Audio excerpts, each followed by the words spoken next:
उठो, जागो और तब तक मत रुको जब तक लक्ष्य की प्राप्ति ना हो।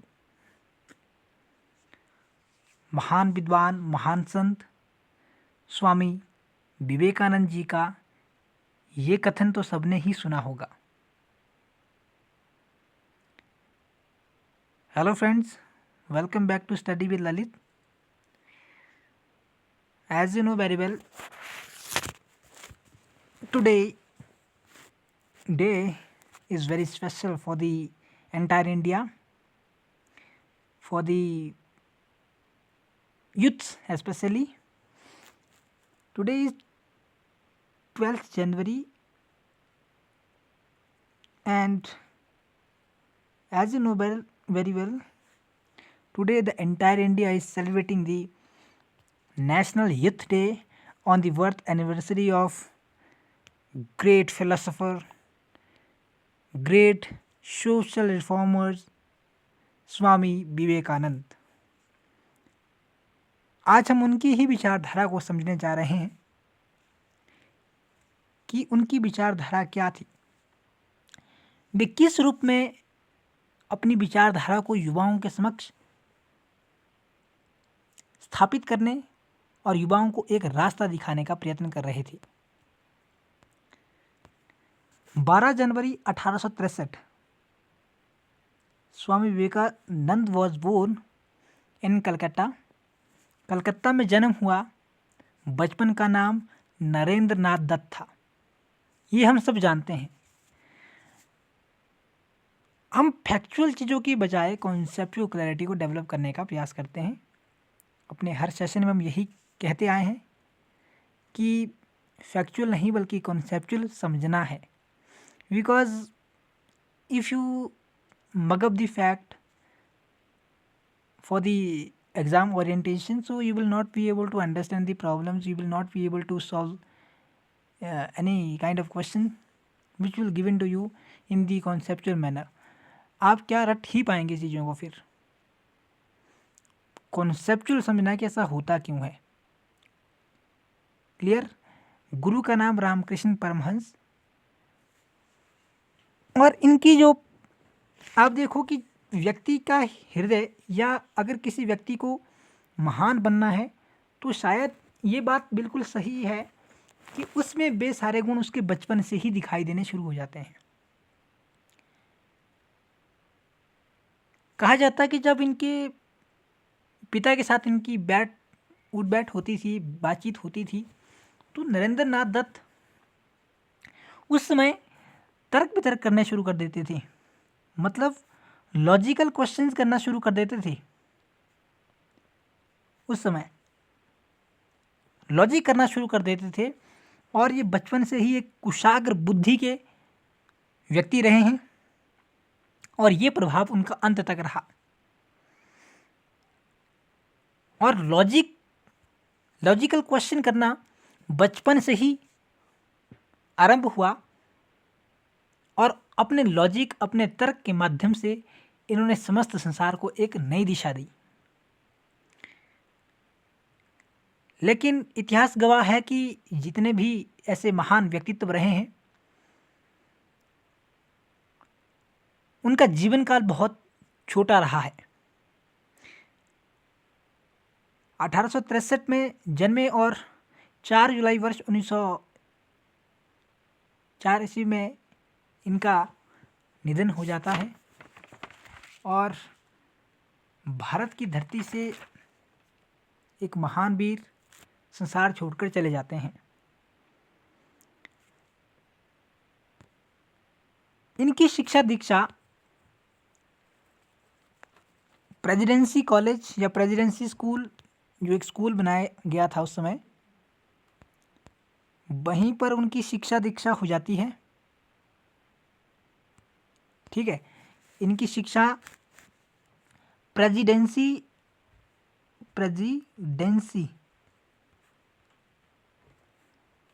स्कूल में हुई।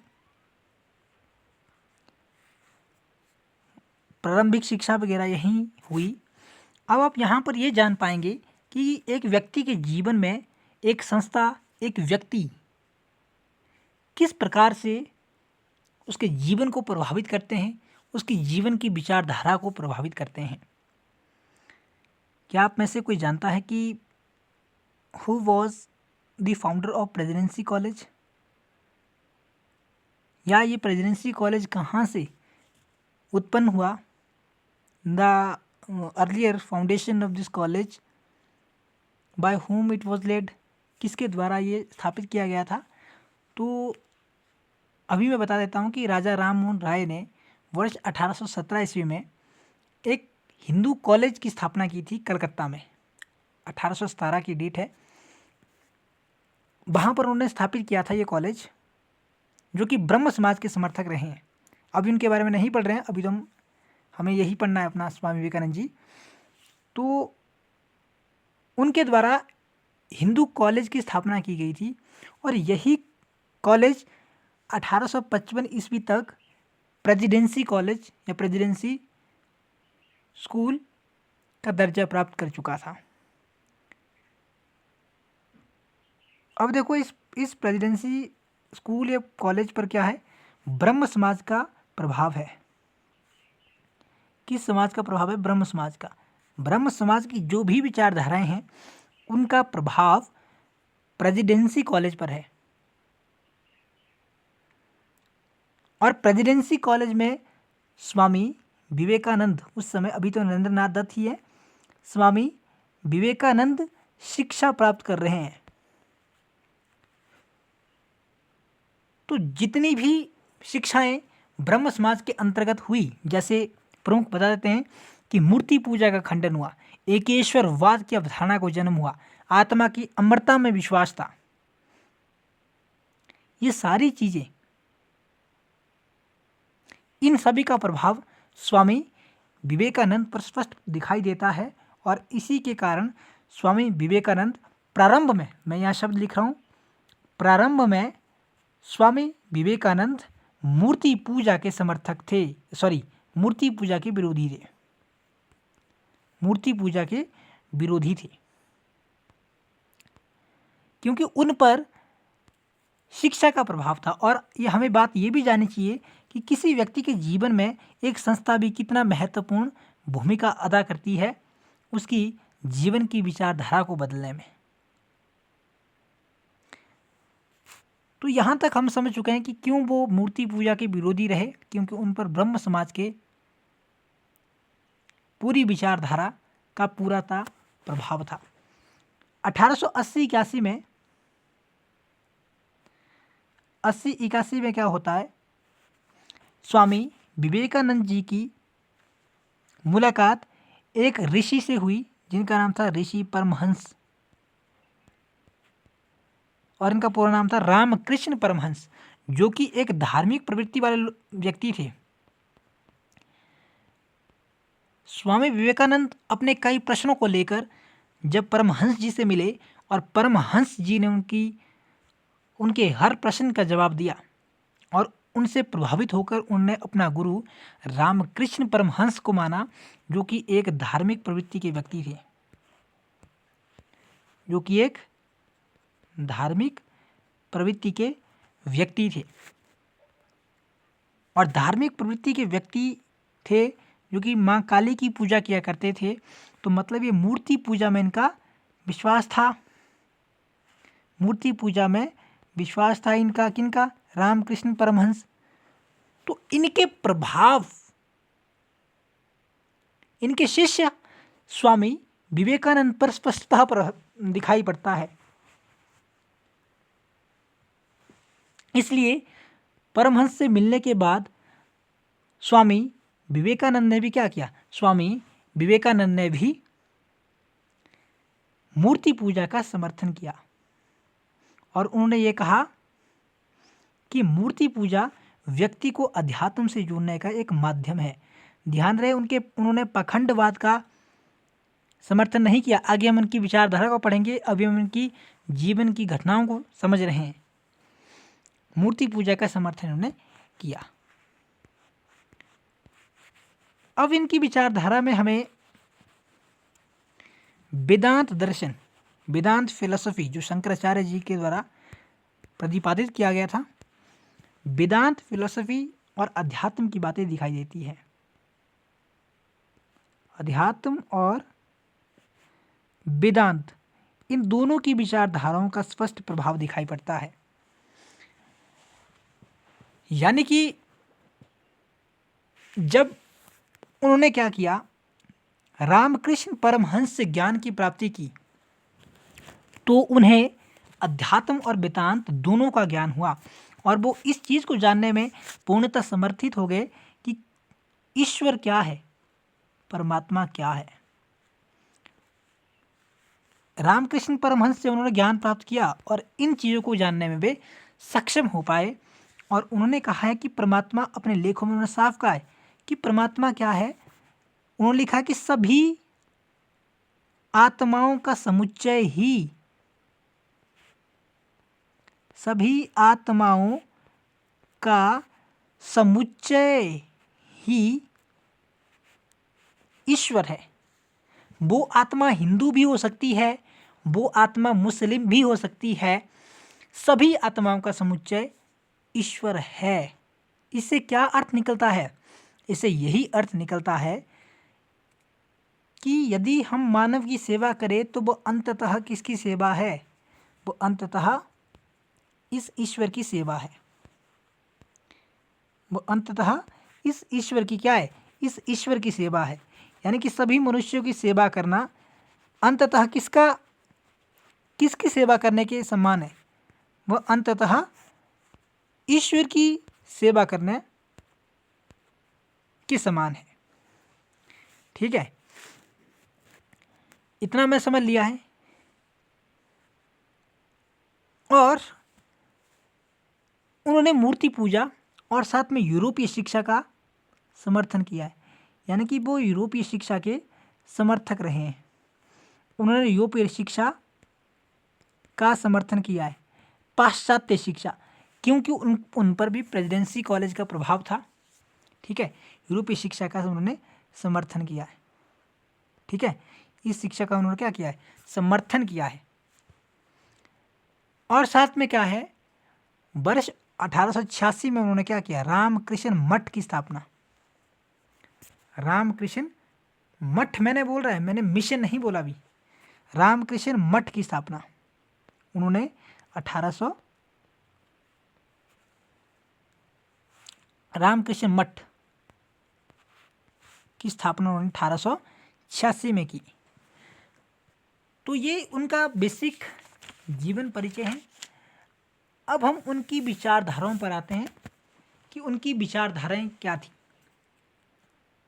वे किस चीज़ का समर्थन करते थे, किस चीज़ के वे विरोधी थे।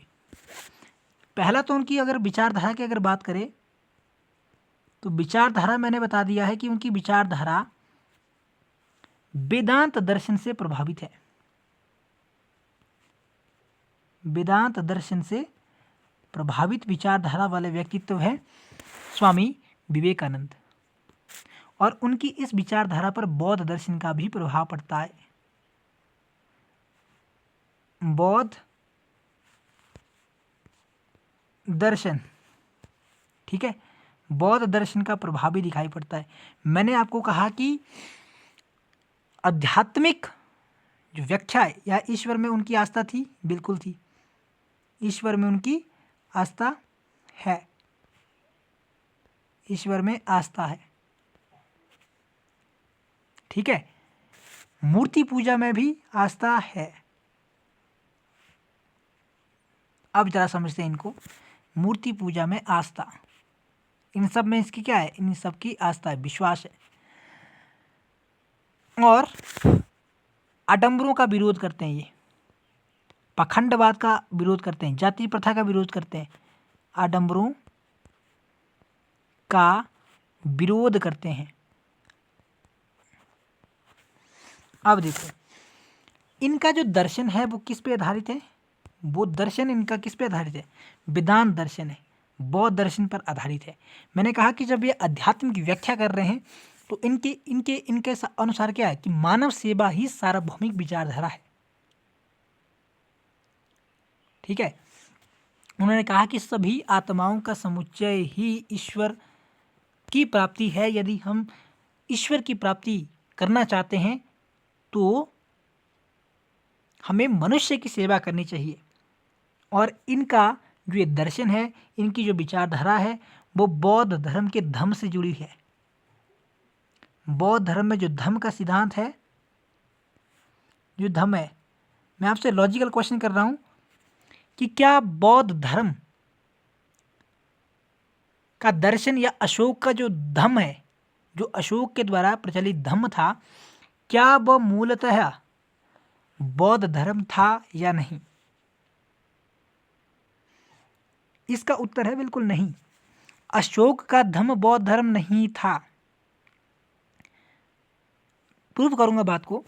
अशोक का धम्म मूलतः बौद्ध धर्म नहीं बल्कि इस सृष्टि के सभी धर्मों का मूल था।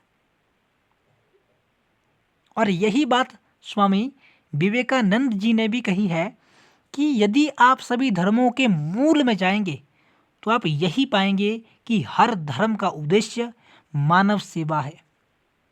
उन्होंने क्या कहा है?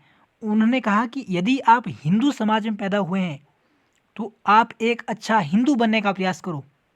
यदि आप एक मुस्लिम पैदा हुए हैं तो अच्छा मुसलमान बनने का प्रयास करो। यदि आप ईसाई धर्म में पैदा हुए हैं तो एक अच्छा ईसाई बनने का प्रयास करो।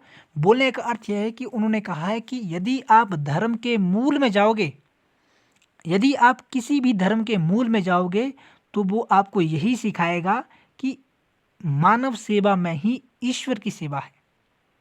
और यही बात अशोक के धम्म में भी प्रकट कर निकल के आती है कि अशोक का धम्म भी बौद्ध धर्म नहीं था, बल्कि अशोक का धम्म भी सभी धर्मों के मूल यानी मानव सेवा पर आश्रित था। मैं आपको प्रूव करवा सकता हूं क्योंकि अभी टाइम नहीं है हमारे पास इतना कि हम उसको करें। अपने स्तंभ लेख नंबर 2 में मैं बोल ही देता हूं, बोलूंगा मैं, लिखने में टाइम लगेगा।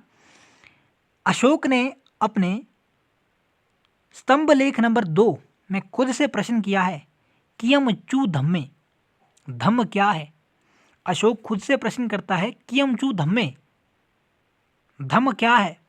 और उसी में अशोक ने उत्तर दिया है, प्राकृत भाषा में, पाली भाषा में लिख के दिया है, अपासीन बे दया दाने बहु कथाने सचै सोचे माधवे साधवे चौ।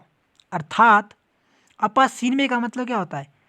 अपासीनमे का मतलब कम पाप, बहु कथाने का मतलब अधिक कल्याण, दया दान, सचे सोचे यानी कि शुद्ध भावना, माधवे साधवे चौ जिस धर्म में मधुरता विद्वता का सम्मान हो वही धम्म है। आप मुझे ये बताओ कि कौन सा मजहब ऐसा है जो ये इन सब चीज़ों को बढ़ावा देता है कि आप जाति प्रथा करो, आप अहिंसा का रास्ता मत अपनाओ, आप कल्याण ना करो, आप दान ना करो। कौन सा ऐसा धर्म है जो ये सिखाता है? और यही बात स्वामी विवेकानंद जी के द्वारा भी प्रदर्शित की गई है कि धर्म के मूल में जब जाते हैं तो धर्म का मूल यही सिखाता है कि मानव सेवा सर्वोपरि है। और उन्होंने बाह्य आडंबरों की कठोर निंदा की है, जाति प्रथा की कठोर निंदा की है, और साथ में वे अंग्रेजी शिक्षा को बढ़ावा देने का प्रयास करते हैं। यूरोपीय शिक्षा या अंग्रेजी शिक्षा को बढ़ावा देने की बात करते हैं। यूरोपीय शिक्षा, इसके माध्यम से वे समाज के वंचित वर्ग का कल्याण करना चाहते हैं और महिलाओं के संदर्भ में महिलाओं की शिक्षा के भी विरोधी नहीं बल्कि प्रबल समर्थक हैं। विधवा पुनर्विवाह के प्रबल समर्थक है, सती प्रथा के विरोधी हैं, बाल विवाह के विरोधी हैं। कुल मिलाकर अन्य विचारधाराओं पर ये जो प्रभाव दिखाई पड़ता है, ये प्रभाव स्पष्ट रूप से ब्रह्म समाज का दिखाई पड़ता है, क्योंकि उन्होंने भी यूरोपीय शिक्षा का समर्थन किया है। क्या आप मेरी बातों को यहाँ तक समझ पाए हैं कि किस रूप में ये इनकी विचारधाराओं ने ये सत्यापित किया कि इनकी विचारधारा कैसी है? स्वामी विवेकानंद जी, यहाँ मैं सबसे इम्पोर्टेंट पॉइंट को नोट कर रहा हूँ। स्वामी विवेकानंद ऐसे पहले संत हुए हैं जिन्होंने भारत की गरीबी को दूर करने की बात की है। भारत की गरीबी दूर करने का प्रयास किया है। उन्होंने क्या कहा है? उनका कहना था कि भारत के जो गरीब लोग हैं उनकी गरीबी तब तक दूर नहीं की जा सकती जब तक हम एक सही रणनीति से काम ना कर पाएँ। ये धर्म उनकी गरीबी नहीं मिटा सकता। उन्होंने बड़े कटाक्ष रूप से शब्द कहे हैं, ये आपका जो धर्म है, ये जो आडंबर है, जो आप बाह्य दिखावा करते हैं, जो आपका ये धंधा और व्यवसाय बन चुका है, इसको बंद करिए, क्योंकि कोई भी धर्म ये चीज़ सिखा ही नहीं सकता है। और ये जो गरीबी भारत में प्रचलित है, इस गरीबी को आपके ये धंधे, आपका ये व्यवसाय, आपके आडंबर, आपके कर्मकांड दूर नहीं कर सकते। उनका कहना था कि भारत का वेदांत दर्शन तथा यूरोपियों की भौतिकतावादी संस्कृति यदि जुड़ जाए, यूरोपियों की भौतिकतावादी संस्कृति यदि जुड़ जाए तो ये दोनों संस्कृतियां जुड़कर भारत की गरीबी का अंत कर सकती है। क्योंकि इस भौतिकतावादी संस्कृति में स्वतंत्रता, समानता, न्याय और साथ में अंग्रेजी शिक्षा का प्रसार, जिसके माध्यम से उनके रोजगार के लिए अवसर खुल सकते हैं। भौतिकतावादी संस्कृति, वेदांत दर्शन अगर कोई अपना पाए तो तब कोई व्यक्ति एक दूसरे से भेद ही नहीं कर पाएगा, और जब भेद ही नहीं कर पाएगा तो मतलब रोजगार की समानता। ये पहले ऐसे संत हुए हैं जिन्होंने गरीबी को दूर करने की बात की है और बड़े कटाक्ष शब्दों में निंदा भी की है कि आपका ये धर्म, आपका ये व्यवसाय, आपका धंधा, आडंबर, कर्मकांड भारत की गरीबी को दूर नहीं कर सकते, बल्कि भारत की गरीबी को दूर करने के लिए यदि वेदांत दर्शन और यूरोपियों की भौतिकतावादी संस्कृति जुड़ जाए तो वो भारत की गरीबी को खत्म कर सकती है। इस प्रकार की विचारधारा स्वामी विवेकानंद के भीतर जन्म ले रही थी उस समय। क्या मेरी बातों को समझ पा रहे हैं कि किस रूप में स्वामी विवेकानंद जी ने चीज़ें की? अब ये इतना विवेकानंद जी ने ख्याति प्राप्त की और जन जन से मिलकर उन्होंने काम किए, यानी कि अपनी पत्र पत्रिकाओं, हम उनकी पत्र पत्रिकाओं को भी थोड़ा बाद में पढ़ेंगे, अपनी पत्र पत्रिकाओं, अपने द्वारा लिखे गए लेखों से उन्होंने संपूर्ण समाज को जागृत करने का प्रयास किया और इस तरह के शब्दों का प्रयोग किया। हालांकि वो खुद मूर्ति पूजा के समर्थक हैं, लेकिन उन्होंने कर्म कांडों का घोर विरोध किया, जाति प्रथा का घोर विरोध किया, बाह्य आडंबरों का घोर विरोध किया, स्त्री शिक्षा के वे समर्थक रहे, विधवा पुनर्विवाह के वे समर्थक रहे। इस तरह से चीज़ों को हुआ। अब हम जानते हैं कि उनकी शिकागो यात्रा कैसी रही और वहाँ पर उनका कैसा अनुभव रहा। तो शिकागो आप जानते हैं अमेरिका में एक शहर है शिकागो, जहाँ पर विश्व धर्म सम्मेलन वर्ष 1893 में आयोजित किया जा रहा था। विश्व धर्म सम्मेलन, और सभी देश के प्रमुख नेता अपने धर्म का प्रतिनिधित्व करने के लिए शिकागो में जा रहे थे और भारत से भी स्वामी विवेकानंद गए। सम्मेलन शिकागो।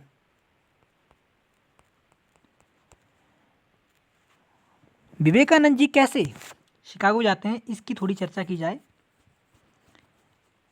1893 में ही क्या होता है कि राजस्थान की खेतड़ी रियासत के राजा, राजस्थान खेतड़ी रियासत के राजा, खेतड़ी एक प्रमुख धातु के निष्कासन के लिए प्रसिद्ध है, उसका नाम बताइए कमेंट सेक्शन में। तो राजस्थान की खेतड़ी रियासत के राजा कुंवर अजीत सिंह, नाम क्या है? कुंवर अजीत सिंह। कुंवर अजीत सिंह, कुंवर अजीत सिंह के द्वारा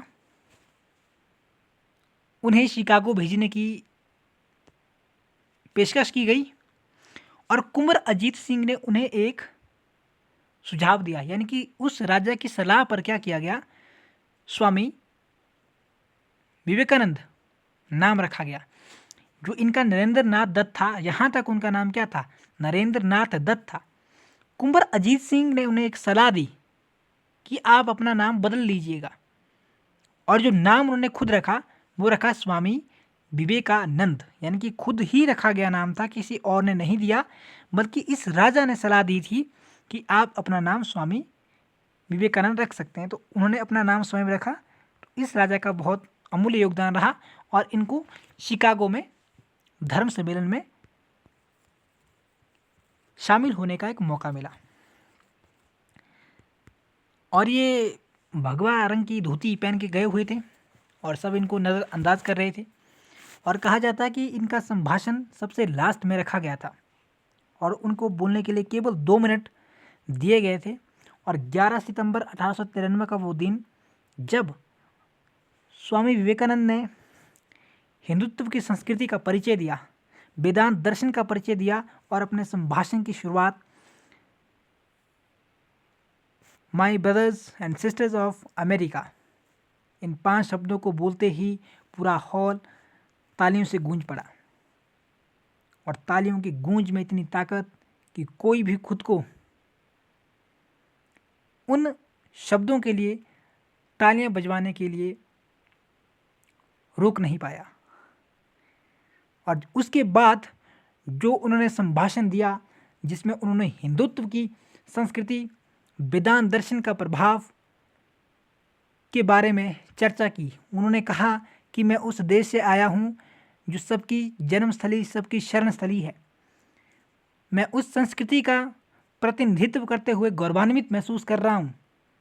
जो संस्कृति सभी धर्मों का मूल है, मैं उस संस्कृति पर गौरवान्वित महसूस करता हूँ, जो संस्कृति, जो समाज, जो धर्म बाहर से आए हुए शरणार्थियों को शरण देता है। इस प्रकार से उन्होंने अपने हिंदुत्व की संपूर्ण विश्व में ख्याति को कीर्तिमान किया और भारत की सभ्यता, संस्कृति को एक बार फिर से उजागर कर दिया और संपूर्ण विश्व को ये एहसास दिला दिया कि भारत ज्ञानियों, तपस्वियों और मुनियों की धरती है। और उनके इस संभाषण को सुनकर भारतीय वेदांत दर्शन के प्रति लोगों का रुख और भी मुड़ जाता है। और कहा जाता है कि एक अखबार अमेरिका के द्वारा छापा जाता था, द न्यूयॉर्क हेराल्ड नामक पत्र में क्या होता है, इस संभाषण की चर्चा की गई और इस संभाषण में कहा गया कि जिस देश में स्वामी विवेकानंद जैसे महान ज्ञानी पुरुष रहते हो, उस देश में अंग्रेजों के द्वारा ईसाई धर्म का प्रचार करना अंग्रेजों की सबसे बड़ी मूर्खता है। आप जानते हैं कि 1813 के चार्टर एक्ट, 1813 चार्टर एक्ट के तहत कंपनी के एकाधिकार समाप्त भी किया गया था। 2 चीज़ों को छोड़कर कमेंट में बताइएगा अगर आपको पता है कि कौन सी 2 चीज़ों को छोड़कर एकाधिकार को समाप्त किया गया। दूसरी चीज़, इसी एक्ट के तहत भारत में ईसाई मिशनरी को भारत भेजा गया ताकि भारत के लोगों को धर्म का पाठ बताया जा सके। और न्यूयॉर्क हेराल्ड साफ तौर से लिखता है कि जिस देश में ऐसे महान व्यक्तित्व रहते हैं, उस देश में अंग्रेजी सरकार के द्वारा ईसाई दर्शन का ज्ञान फैलाना अंग्रेजों की सबसे बड़ी मूर्खता है। और इसके बाद उनकी ख्याति संपूर्ण विश्व में फैली और उन्होंने बाहर रहकर कई सोसाइटियों, कई क्लबों की स्थापना भी की, जिनमें 1898 में 2 प्रसिद्ध हैं। 96 की बात है जिनको पढ़ना ज़रूरी है। 1896 में क्या होता है कि वे 2 संस्थाओं की स्थापना अलग अलग जगह में करते हैं, न्यूयॉर्क और कैलिफोर्निया। अभी नाम बताएंगे कौन कौन सी, क्या कहाँ की।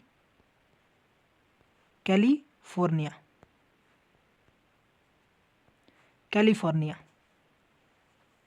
न्यूयॉर्क में उनके द्वारा वेदांत सोसाइटी की स्थापना की गई। किस सोसाइटी की स्थापना की गई?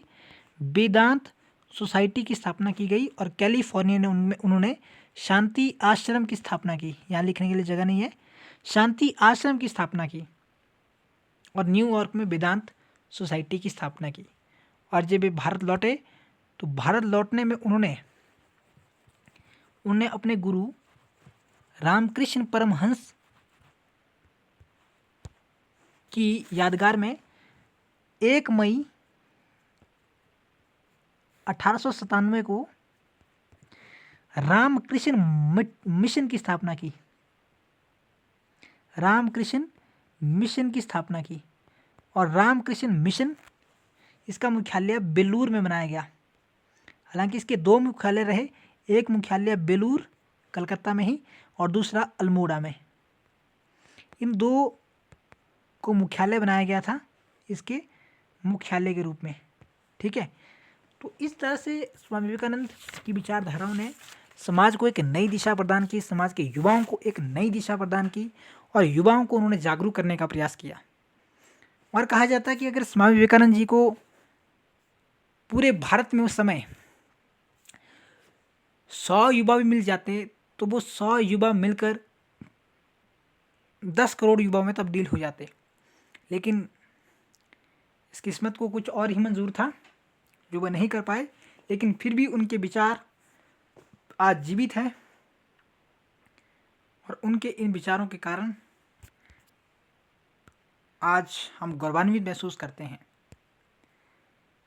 अब जरा उनकी कुछ पत्र पत्रिकाओं एवं उनकी कुछ पुस्तिकाओं की बात की जाए कि उन्होंने कौन कौन सी बुक्स वगैरह लिखी है, कौन से उनके लेख हैं, उनकी रचना की जाए तो उनकी ये में है कि एक पुस्तक है मैं समाजवादी हूँ। मैं समाजवादी हूँ। मैं समाजवादी हूँ, इसमें उन्होंने सामाजिक एकता का परिचय दिया है कि सामाजिक एकता किस रूप में समाज में होनी चाहिए।